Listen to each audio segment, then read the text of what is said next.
Welcome, everyone, to another episode of the Exploring Aliveness podcast. I have another guest today, my good friend Charlie Abrams. Introduce yourself. How are you feeling? What are you bringing into the call? I'm Charlie. I just had a full cup of coffee and I got home and I'm excited to talk with my friend Samek. Yeah, I'm also very excited to talk with you. So, Charlie has an amazing YouTube channel, which is where I found him. We've been friends for the last 2 years, probably like longer than 2 years now. It was after I met him right after I did my first Goenka Vipassana, and Charlie has done a shit ton of Zen.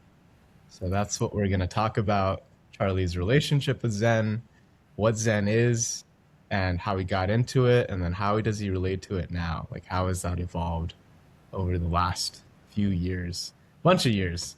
Long, long time. Like, his relationship with Zen over the long time. So, let's get started. Hmm.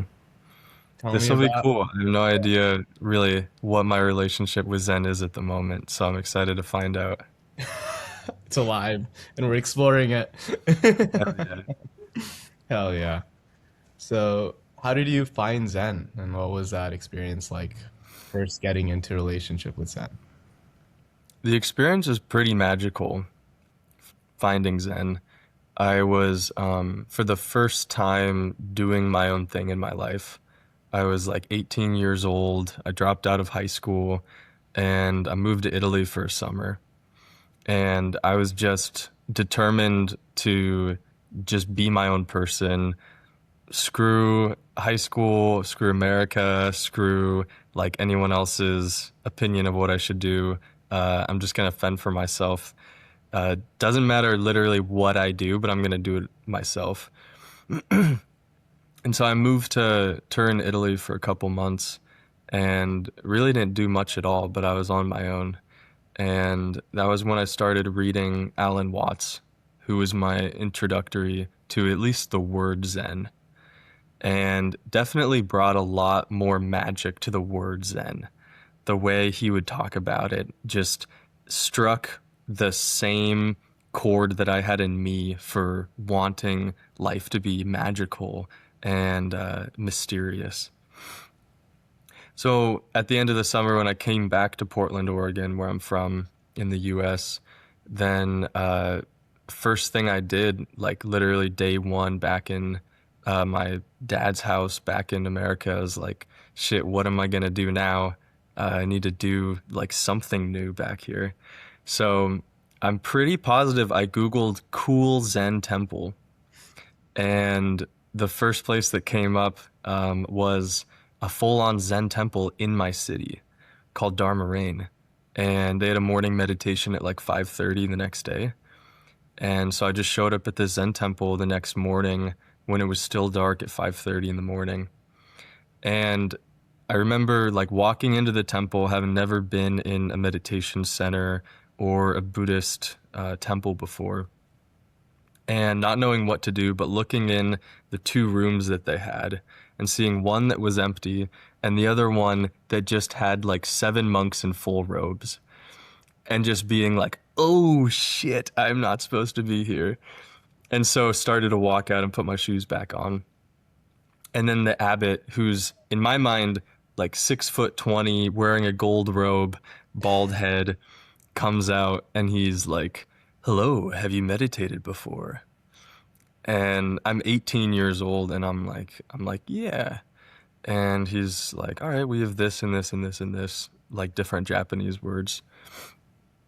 And so the whole experience that first day going there was the most memorable part was the chanting. Mm. When it, after the meditation, got to be the point of like morning chants, we flip open the page and we start chanting, a heron hidden in the moon, a silver bowl filled with snow. And I'm just looking around the room with these monks in robes and I'm chanting these words and I'm just like, what? Like we get to say this? A heron hidden in the moon? Like, oh my God, this is so sick. Like what is this place? And also not many people go to those morning sits. So I think I've just stumbled upon this like hidden community in my own city that no one else knows about. And I'm just like so curious and fascinated by all of it. And it was like by far like the most magical thing, the most magical introduction to Zen that I could have had. And so just starting this YouTube channel, then I saw on their calendar that they had something called a Zazenkai that Saturday, which apparently started at 5 a.m. and ended at 5 p.m. And aside from breakfast and lunch, was just a solid 10 hours of meditation. And I was like, that could be a cool video. So I signed up for the Zazenkai just for the sake of making a video on it.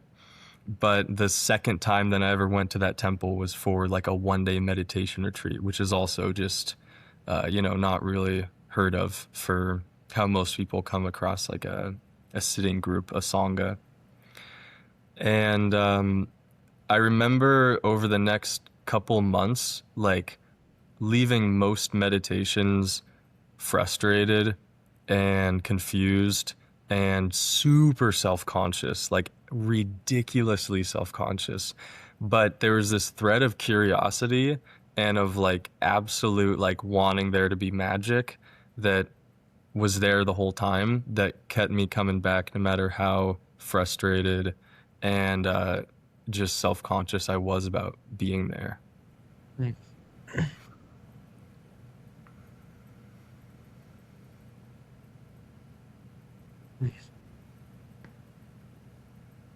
There's like multiple questions that come up, like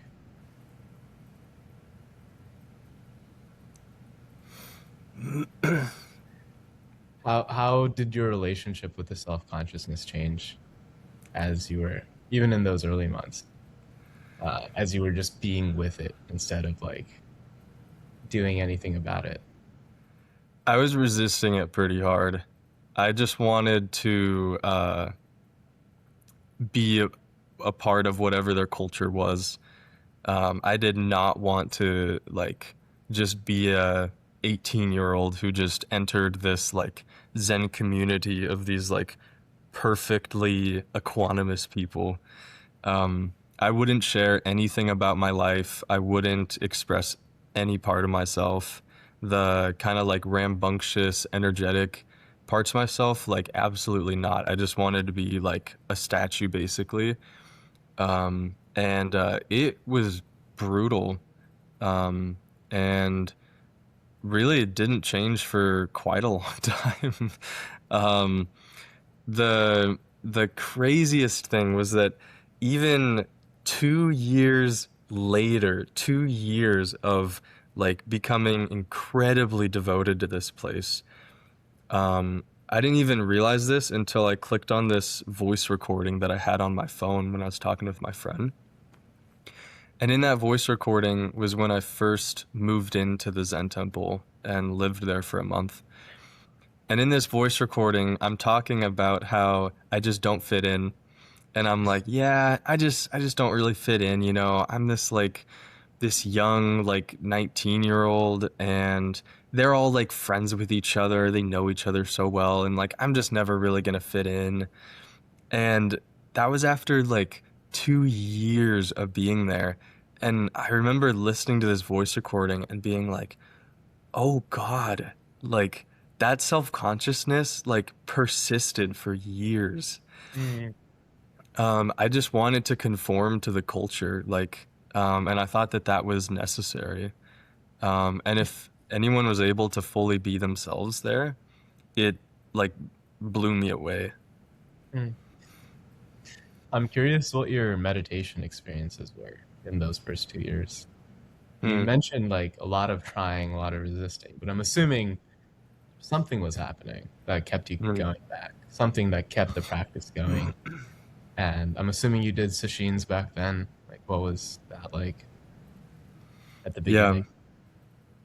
yeah. So Sesshin is a Zen meditation retreat, and the first one I did was like 6 days of silent meditation where you're just sitting basically the whole day and not talking and not really engaging any of the typical patterns of the mind that you need to complete tasks and understand a social scenario and talk with people and whatnot.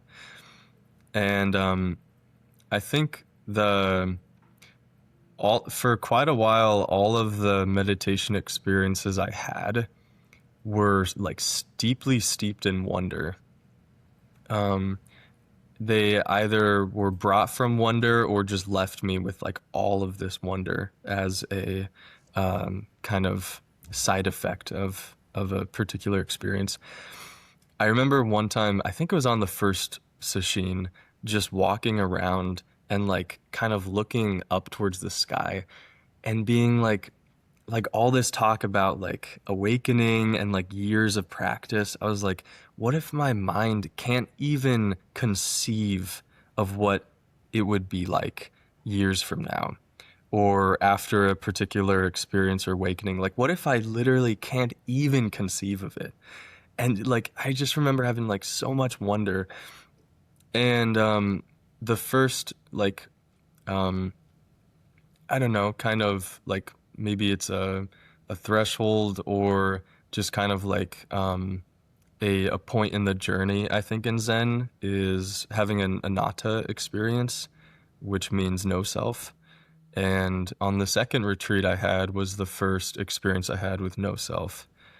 And no self experiences, like a lot of people have them on psychedelics, and to have them while meditating kind of catches you off guard and you're completely aware of the entire experience. You're not like on some kind of drug or something. And so you realize for the first time that, whoa, reality can be completely different than how I think it is. It's possible to experience reality without using most of my awareness to calculate for this person in my mind, this Charlie that I spend all day 24/7, all of my energy consumed with. And I think that also was one of the reasons why I kept staying there, was just knowing that like, oh, more is possible than I originally thought. Oh, more is possible than I originally thought. And I think that curiosity can make you do anything. I didn't necessarily think like, oh, meditation is good, like it'll make me calmer, I should meditate.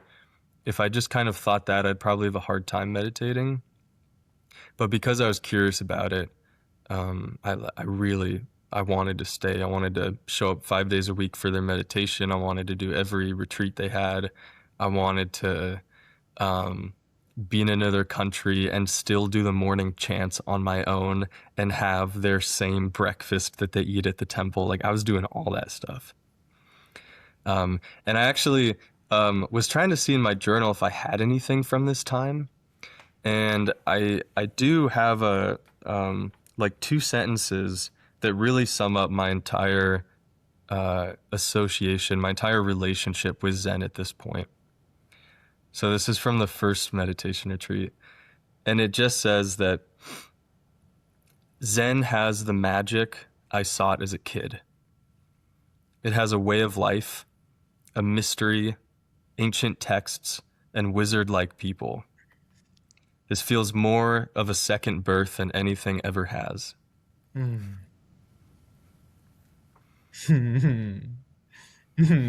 feels so good. Wow.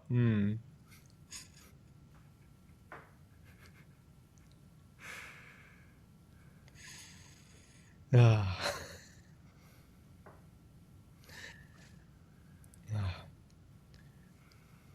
I remember when I first met you, you would talk about, I don't know, was it after you did a Goenka or before? Before. Yeah.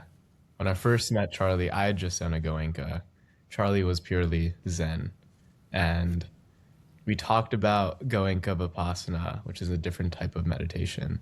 And Zen is like two schools of magic. And I'm like venturing into one school of magic, and I've done a retreat and I've experienced what Goenka has offered and tasted it. And Charlie has gone deep into Zen. And he's like tasted the fruits of Zen, and we're like exchanging insights. Both of us not landing at all. I think like Yeah. like flew over Charlie's head, and then Charlie's insight flew over my head because it's such an experiential thing where the stories and the words are just pointers to places that you have to experience. It's like describing to a colorblind man what the color red is when he has never seen it. No matter how hard he would try, I just like I think I get it. I think it was the same the other way around, and it was this like magical experience of like, oh, this guy knows something. He has in like you know something. I don't quite grasp it, and there's this magic and wonder and awe, and even when we first interacted, um, and I'm curious. Yeah, at that point, I think you were 20 by then, Hmm. or were you still 19? I don't know. I guess I was 19 when we met, Still yeah. 19. At that point, what was your relationship with Zen like, and how did that change once you did your Vipassana? Mm. Yeah, that was about when I was most devoted to Zen, and it moved from curiosity to actual devotion. The experience that led to that was, um, I would say, unfortunately, a near-death experience. For like 6 months, I was traveling in Colombia. I had bought a motorcycle and was on this like 6 month motorcycle trip, and the whole time was meditating and was just like steeped in all of that curiosity. And I would just, as I was saying, kind of wanted to see like what more is there, what more is there, and that started to bleed into experimenting with psychedelics. And that experimentation with psychedelics ended with taking a pretty large amount of a variety of different psychedelics all at the same time. It was a point in my life where like I like couldn't imagine me ever dying. If I ever imagined falling on the motorcycle, I literally the only way that would end was with me somehow tuck and rolling and landing up on my feet or something. I like I could not imagine falling on the motorcycle and actually getting run over. And it was like that with everything. Like I seriously could not imagine anything actually killing me. It was always going to end up where I narrowly survived. And it took, yeah, like at this one point in the trip, um, this like a pill that was like half MDMA and LSD, a tab of acid, and then I think a spoonful of Molly, um, and without any real thought about it. And when I walked outside of the farmhouse that I was staying in, I just blacked out and didn't even know that that was possible to completely just black out and lose consciousness. And what ended up happening was that I kind of came to my senses, realizing what was going on midway um, through falling in midair. And that was when I like started to become conscious again. Was when I realized I was in free fall and realized that I'd been climbing something while I'd blacked out. And I had been climbing a tree, it had turned out, and came to when I was in midair falling, and then really realized what was happening when I landed on my spine at the base of this tree. And uh, for like 4 hours, I just thought that I had died. I was like covered in blood and scratches from falling through the branches of this tree. It was like super hard to breathe, and I looked completely wrecked. Um, and I just was like certain that I had died. Um, After that, I realized that I had not died, but I didn't want to acknowledge like any part of that experience. I didn't want to feel any part of it. I didn't want to come to terms with the fact that I had almost died out of just pure um, recklessness or just pure mistake. pure like accident. And so like after that, I basically just felt like, okay, I want to take the meditation seriously. And there was a large part of me that was just like, I want to be good. I don't want to be bad. I don't want to almost die. I don't want to do reckless things. I just want to be perfect. And so that was when I came back to Portland and became like devoted to Zen and to meditation. I was doing at least one meditation retreat a month from either like 4 days to 11 days and would meditate every day, taking everything like super seriously. And Zen had moved from this like looking up at the sky, curious, like, what even is this? To just like lock in, I need to be good, do the forms exactly as they should be done, don't make any mistakes, like be perfect.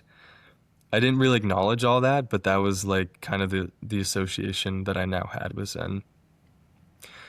And so for the next like half year was doing all Zen and then decided to try something new and move from Mahayana Buddhism to Theravada Buddhism and do the Goenka Vipassana.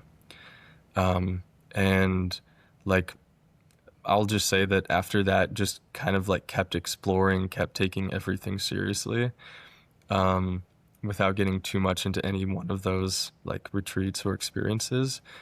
And the next kind of shift in that was later that year when my sister came home.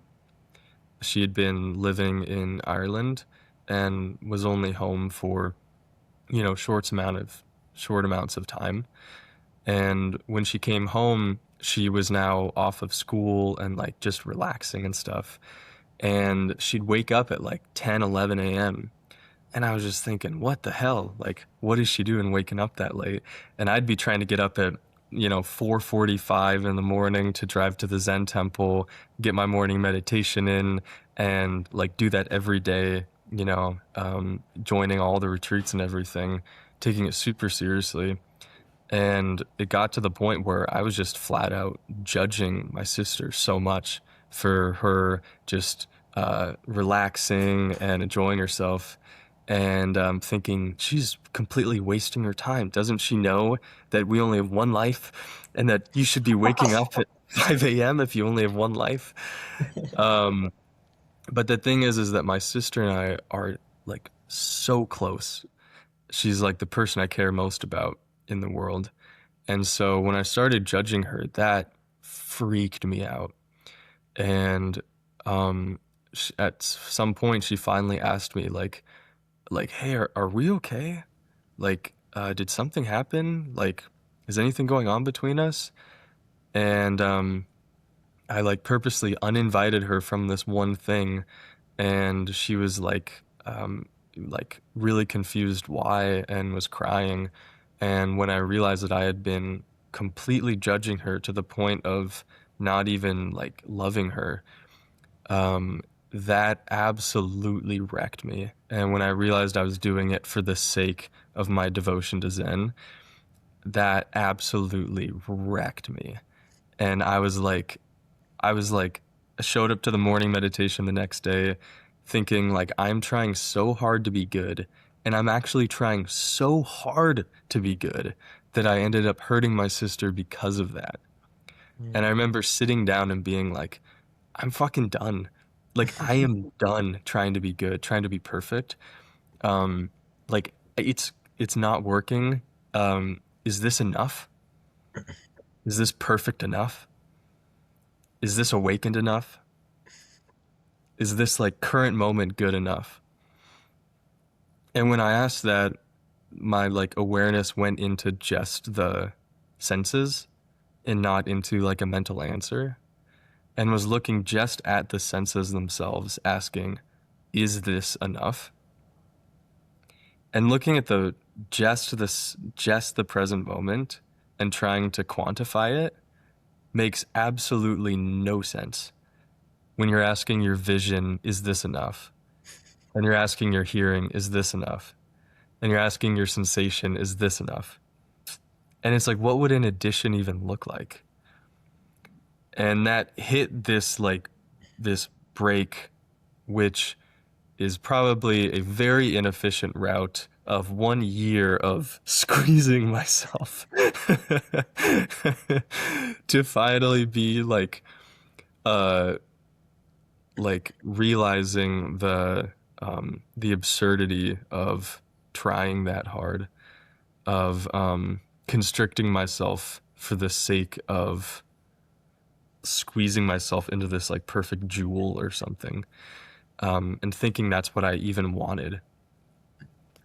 And that was for then weeks afterwards, a pretty monumental shift in then my next relationship with Zen. Nice. I remember that very clearly. Every time I would talk to you, you'd be asking me, "Is like, is this enough?" And then you'd answer. Uh, it's I'm such like, a good "Yeah, this is question. enough. This is great." I think around that time I'd gotten into AOA, and Mm, Joe always, when anyone has the not good enough thing in the coaching, mm, he'd be like, "What's not good enough? Prove to me that right now something is not good enough." And then he mm, would just like dismantle any thought that came up that wasn't in mm, the present moment. So when you shared that, it landed as like, "Oh yeah, of course, this is enough."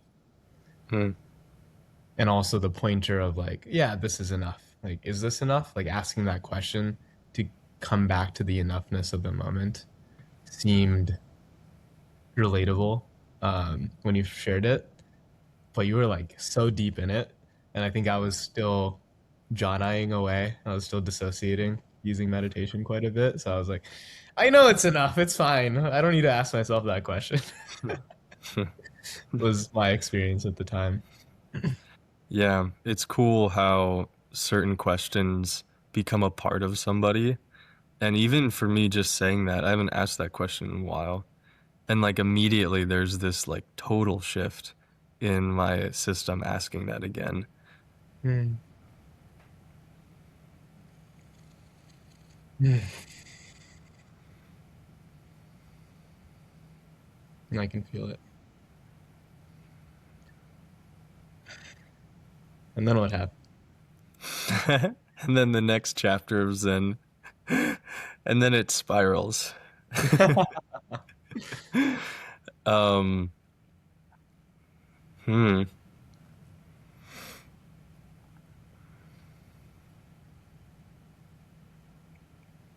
hmm.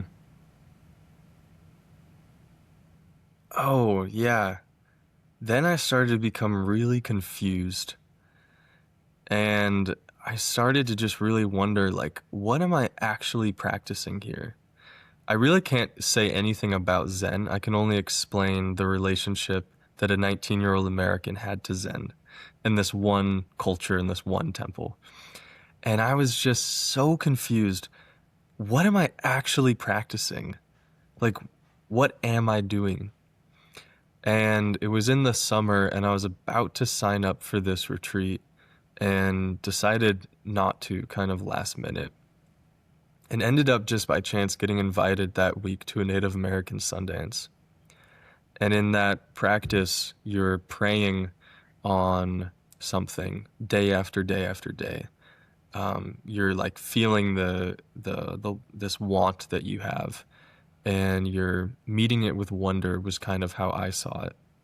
And so the question I was praying on was, what is the spiritual path? And I'd be asking the question, please show me the spiritual path. And um, I was like, that was what most of my mind was then kind of wrapped around. At that same time, there was a monk at Dharma Rain that was asking me, all right, what's it going to take for you to live here for 3 months? Because there's this 3 month chunk of time called Ongo. And she'd be like, all right, what's it going to take for you to stay here during Ongo? And because I started to express some interest about doing that. And so I wasn't sure about it, but I ended up doing that. I ended up moving into this Zen temple now for 3 months to live there with a community of 8 other people, half of whom are monks, and be on their ongo intense meditation schedule from September until December. All the while, pretty heavily in this question, what is the spiritual path? Like, what is this? What is this meditation path that so many of the people in my life are on? And so, the the one thing that was like really alive at that point was now beginning to do the AOA work, doing emotional inquiry for the first time in my life, and doing practices for emotional expression and fluidity, which was completely new to me. And after spending 3 years sitting perfectly still in a cold room, I'm now asked to like get hella angry and like shake it off and like stuff like that. And I've been practicing like being motionless in a cold room at 5 in the morning for years.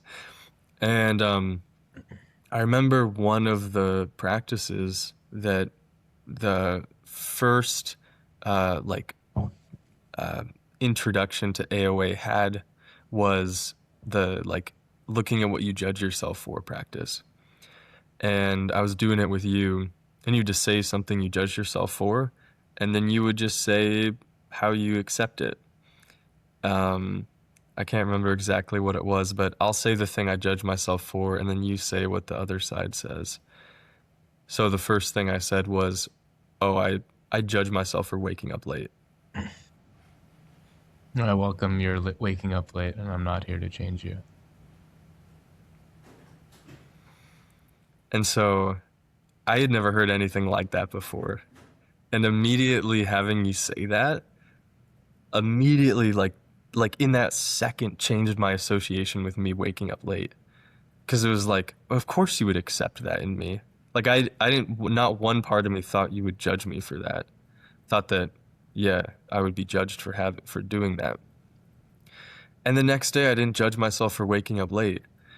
And I was like, what the hell? I spent 3 years meditating, and for 3 years I've judged myself for waking up late. Like, how have I not touched that by now? How has that not changed? And one day, just one One moment exercise, of 20 hearing minutes. someone else, yeah, just literally hearing you say that, I'm not here to change you, I welcome you for it, was like flip the whole system around. Like, what the hell is going on? That doesn't check out. How does that? But it does. It lands. How is that possible? Um, and so then I started doing the AOA practices, and at the same time was now living at this Zen temple. So it's about 3 hours of meditation on average a day, and then 3 meals a day within this container of, a Buddhist sangha, Buddhist group of residents. And I was starting off finding it like really challenging, being in that container, the container where I've been most self-conscious in my entire life. But now with this emotional practice, anything that came up, I now had something to go into and get insight from. And so and not just have to just sit there and, kind of like wait for something to happen. And so on the first week, I was assigned to mop the floors, and I forgot about it. And one of the residents there, while we were cleaning breakfast, was like, "Hey, Charlie, did you mop the floors last night?" And I was like, "No, I forgot about it." And as she was leaving, she went, "Yeah, I noticed." And I was like, "Damn, that hurt." I didn't realize it hurt. I just said, "Damn." And everyone kind of laughed. I was thinking, what the hell? These Zen people just not being direct, asking things as a question. Like, what the hell? And that was like my first time doing these view conversations, exploring the emotions behind a situation with somebody else, and getting pointed again and again to the actual emotional experience, which is a really big difference between a meditation practice and a partner inquiry practice. Just giving all importance to the emotion, go back to the emotion, back to the emotion. And when I was doing that with this girl, she was like, I was explaining that experience. She was like, it kind of just sounds like you're hurt. And I was like, oh yeah, I am hurt. I didn't even recognize it. And then was doing emotional inquiry for the first time, getting to know what it feels like to be hurt. And the feeling to me felt like vulnerability plus disgust, where my chest is wide open and I can feel it almost caving in a little bit. And then my face is like this, like disgust. And when she said that, and I went like, damn. I like had both those things, disgust and vulnerability was like how it came up in me. And you then meet that emotional experience and realize, all right, it's going to be there for the rest of my life. The feeling of being hurt, vulnerability, disgust. I might as well get to know this. I'm positive it's been there for the last 20 years and it's probably going to keep being there. And so, in doing that, then the next day I didn't want to hurt her back because I now wasn't mad at her giving me that emotional experience. And when I didn't want to hurt her back, then just by chance that next morning she said, while we were cleaning up breakfast, hey, I'm sorry about saying that last night. That was like yesterday. That was super uncalled for. And she's like, I just want to apologize to you. And then I was like, oh shit. I could feel that sensation in my arms and like going all across my body. And I was like, oh, now I have to feel what it feels like to be apologized to, which I was also resisting. Oh. And that's when I was like, whoa, I am super into living here. To get to have those experiences and then meet them with emotional inquiry. That was like week one, and I'm like, okay, I'm down. This is gonna be cool. And so I lived there for the next 3 months doing this practice. And to kind of explain how I was in the culture there, I very much saw the culture as like pretty curt, pretty rigid and informative. Um, People would say very short sentences just to get information across. I remember being in lunch one day and the abbot commented on the couscous and said, "Oh, small couscous." And the monk who cooked it said, "Yes, Moroccan." Full And conversation. The end. that was literally like many conversations. And it's basically just the personalities of like two people. In no way does that encapsulate Zen or anything. But that was my kind of day-to-day living environment. And I'm now doing this kind of emotional practice where people are looking forward to getting angry, looking forward to getting jealous, looking forward to being afraid, looking forward to being self-conscious, feeling all these emotions.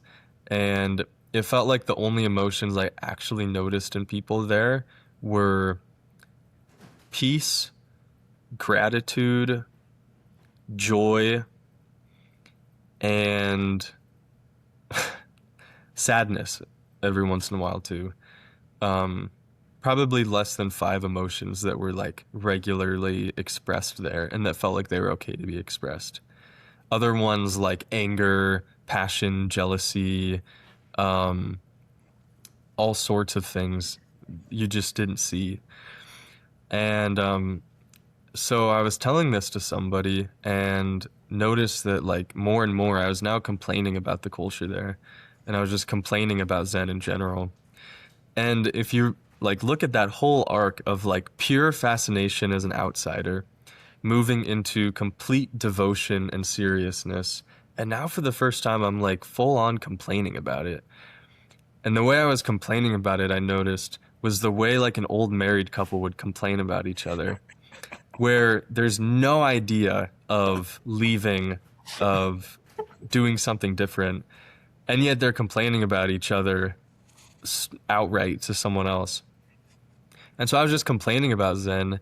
And I remember realizing that when I was talking about running and with a guy, and I was like, "Oh yeah, running is a good emotional release." And I was like, "Poof!" And you really need one around here. Oh my god. And he just kind of left, and I was like, "Hmm, yeah, that didn't really feel right."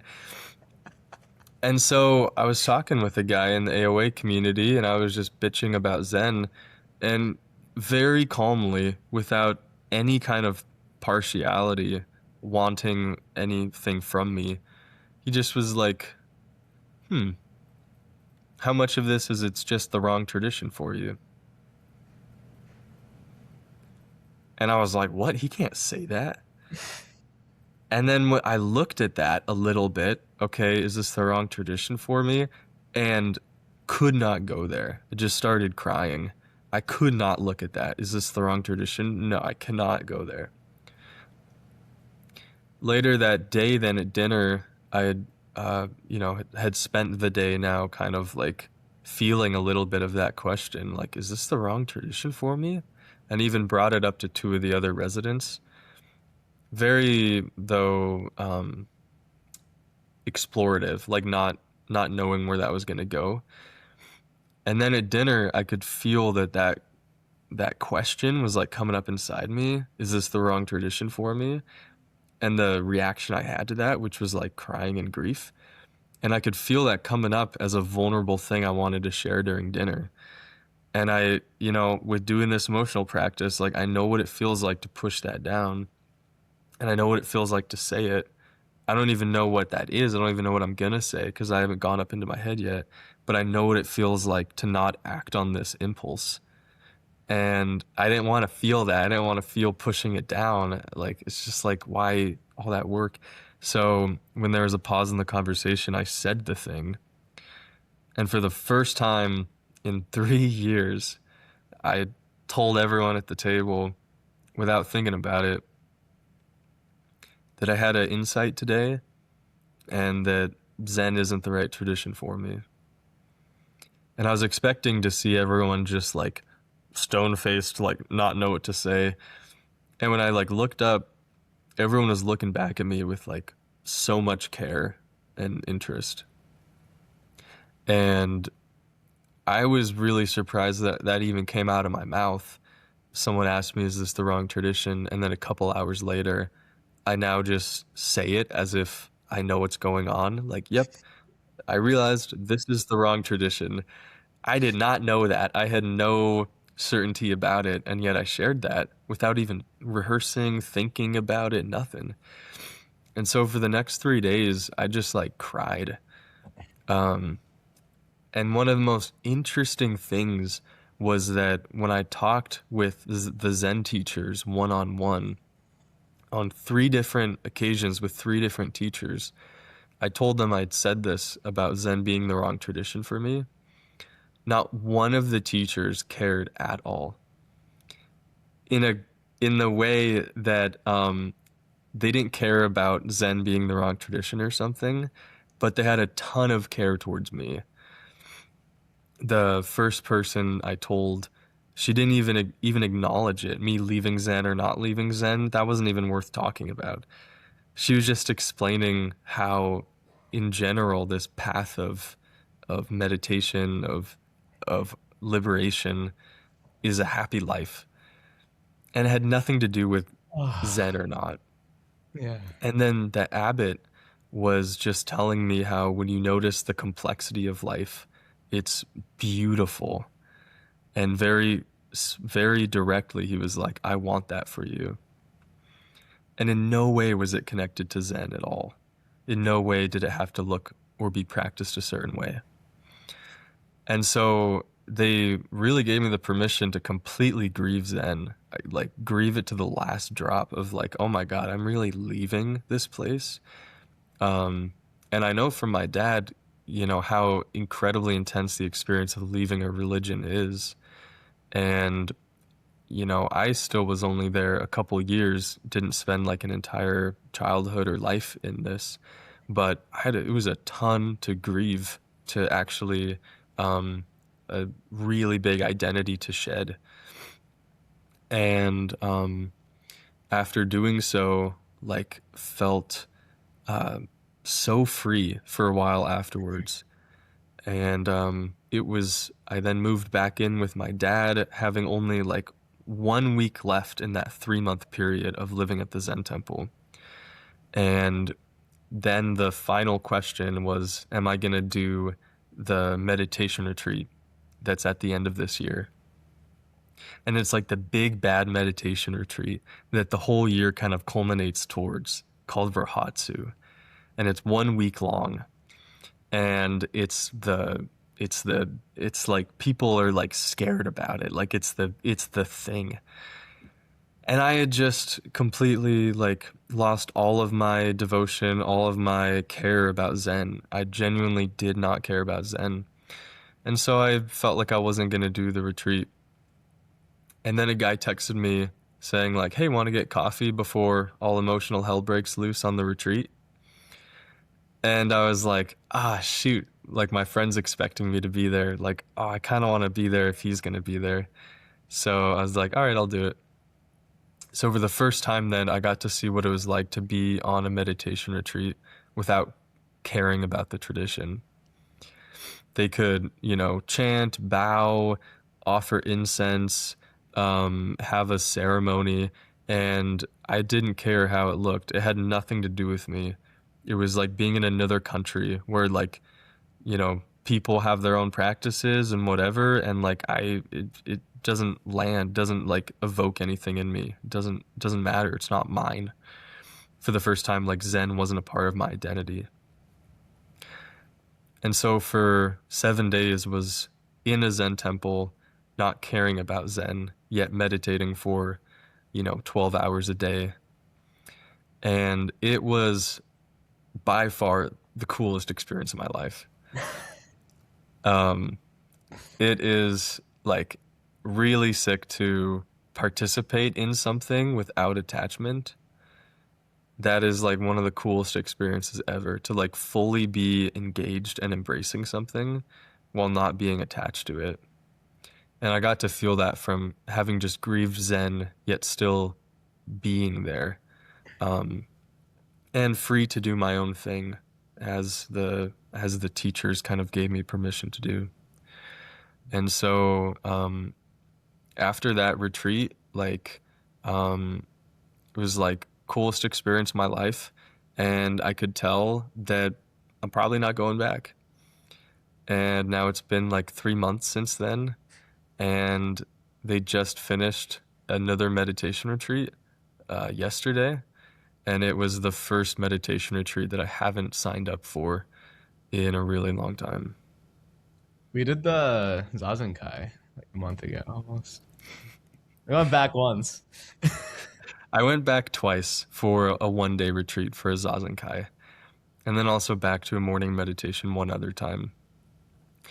And those were kind of the nails in the coffins of just like, cool. Like this place is cool. I love the people. Like I love so much about this, and it's just not authentic. And I've tried it a couple times since, maybe it's authentic now. Like I'm so unattached now. It's cool. But then I can just tell like you're always practicing something in any given moment. And I could tell that if I'm bringing myself back to that practice in this moment, I'm like practicing being not authentic. And if I'm like Oh, not wow. going there and feeling other emotions like pain, FOMO, grief, whatever, um, I do get to practice being authentic. Yeah.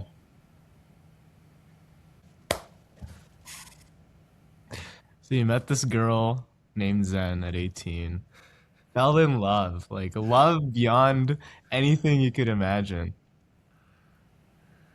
And then you got married, devotional, fucking went all in. And then you found out this girl can't really feel anything. This girl's kind of emotionally avoidant. And you're like, wait, this is not for me. And then started bitching and complaining about it. And then you grieved the relationship. And you're like, maybe there's some other girl out there. I would say that the girl made me emotionally avoidant. The way that I was relating to it made me emotionally avoidant. Hmm. Yeah. Could you elaborate? Yeah, I think like in any in any culture or relationship, like you just get what you want out of it. Like your intention actually completely guides it. Yeah. And so there was one experience which was absolutely brutal during that 3 month residency at the temple, where on day one, I was like, I was met by this lady there, and she was like, I think it was either before or afterwards. She said something to me like, "Yeah, I'm kind of wondering why you're here. You're like 20 years old. Why you're 21? Why aren't you just like out hanging out with friends, partying, like stuff like that?"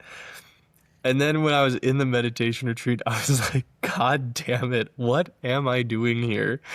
Like literally, what the hell am I doing here? And there was a point where that just hit something in me, and I realized that I was frustrated with Zen. I was seeing it as a practice of quietism, of practicing inner deadness and becoming a statue. And it was really making me mad. And it's like, okay, if this is making me mad, like, yeah, there's something there. And that anger, like, I left the hall and I felt the anger.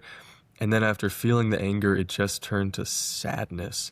And I cried so hard, absolute hardest I've cried in my entire life, because I realized that it's not that Zen is quietism or that Zen is emotionally avoidant or a practice of becoming a statue, or they'll also say a dead animal in a cave.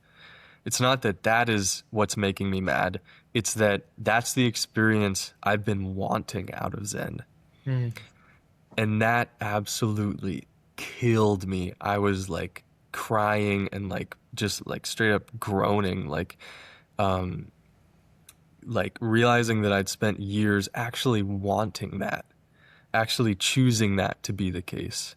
And that was like a relationship that was like true. Zen was quietism because that was my intention for Zen to be that way. And when I finally felt that I was like, it felt like death because I was like making myself be less alive. And so it felt like 2 years of experiencing death. Mm. And so that's why I say that like it's not that Zen is this part of the relationship. It's that that's the part of the relationship that I was creating through my intention. Yeah. What that brings up in me is like my relationship with money. Hmm. And I was talking with a friend about this, and she was like, I was complaining about my relationship with money because I'm really anxious with money. I'm like, come here, come here. I'm like chasing it. And then money is like, or I'm changing myself for money, like anxiously, like I'm gonna be what you need and what you want so that you come to me. Like a very like anxious way of relating to it.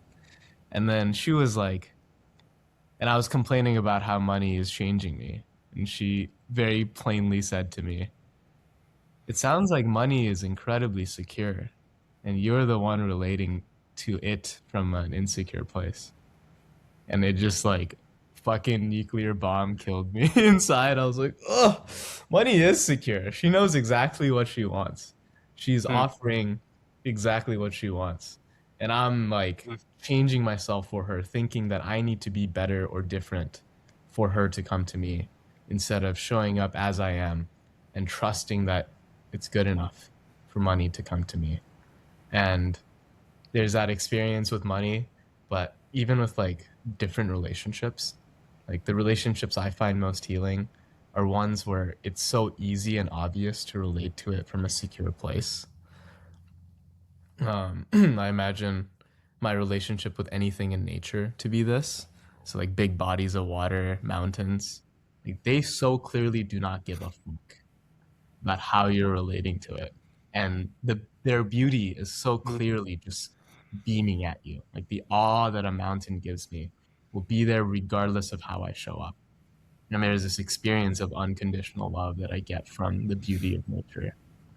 that I'm like the way that that's like coming back to Zen is like Zen is this tradition, this beautiful practice community, and it's just there as a mirror or whatever you want to project onto it, and you can relate to it anxiously.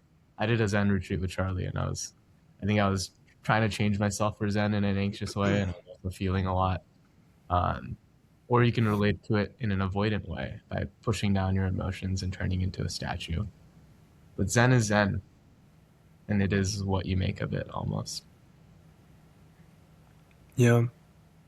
Yeah. You kind of see that in general with like what spiritual traditions people want to be a part of, or like the traditions now that I'm exploring. It's very clear that like there's something I want, there's like something I'm curious about, and that's going to be the deciding factor in like what tradition or what practice I want to explore next.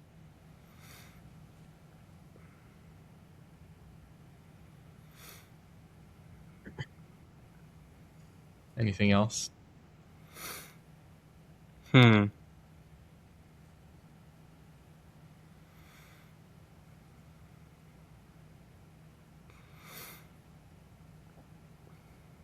Hmm. I would say the thing that's alive for me right now is realizing that the one thing that has guided me, which is proved out through all of this to be um, something that I want to keep following, is that desire for magic. And that was what brought me to Zen. That was what created my favorite memories in childhood. And that's the thing that when I imagine the big life decisions that I'm making right now, the sense of magic is the thing I feel like following most. And I'm not sure exactly why I'm wired that way, because like I've always just loved that part of being a human, but that still has maintained, and that the decision can even be like at the moment as clear as just like I'm not feeling magic now in this tradition, and if I do the authentic thing, which has been to follow the magic, then that's going to mean like shifting identities.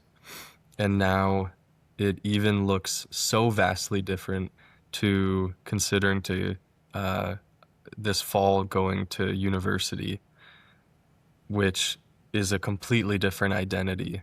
Just going to And yet school, it's guys.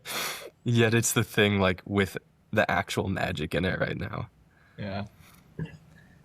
It's interesting because I talk about this in every episode, but for me, it's aliveness. But it sounds like it's pointing Mm, to the same thing. mm, Go to the thing that makes me feel most alive. There's the most magic in it, the most just wonder and awe and just curiosity and endless emotions that run through me, pleasure and joy and enjoyment. mm. And yeah, like, a friend of mine had a principle that he called just chasing aliveness. And he said that's what brings him the most joy. So that's what he's going to do. And that's what I'm hearing, but a different version of the same thing. The principle I want to write down is follow the magic. I love it. So, Charlie.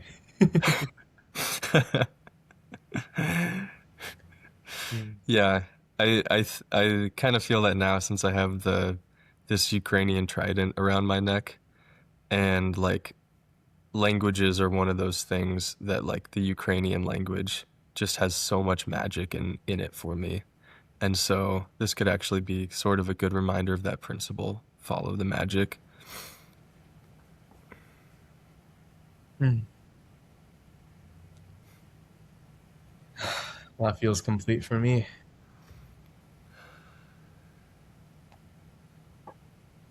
Thank you so much for hopping on, Charlie. It was such a joy to hear the full story from your mouth.